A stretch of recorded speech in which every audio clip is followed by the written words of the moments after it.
કે છેલ્લી વાર તે એના બાપુનું મોઢું જોઈ લે. ત્યારે ભાઈ બહેન બહાર નીકળે છે અને દીકરી તો ઝડપથી કૂદીને ગામના ચોક વટાવીને પેલો સિંદુરિયો પથ્થર જ્યાં પડેલો છે ત્યાં આવીને 8 વર્ષની દીકરી ગોઠણ વાળીને પોતાની ચૂંદડીનો છેડો પાથરીને હે માવડીના પોકાર કરે છે. અને ત્યાં સામેથી નાથાની સ્મશાન યાત્રા આવતી દેખાય છે. ચાપા પાસે સબ યાત્રા આવી ત્યાં જ દીકરી બોલી, હે માં, મારા બાપુ તો ચાલ્યા ગયા, હવે તું જ કંઈક કરી શકે તેમ છો માં. માં મને જવાબ આપ.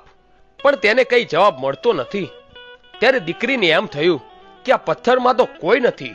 પછી તો દીકરી ઊભી થઈ અને 10 ડગલા પાછળ ચાલીને ઊભી રહી અને આકાશ સામે નજર કરી, આંખો બંધ કરીને બધી તાકાત ભેગી કરીને દોટ મૂકીને માં મેલડીના સિંદુરિયા પથ્થર પર જેમ કોઈ શ્રીફળનો ઘા કરે એમ પોતાના દેહનો ઘા કરે.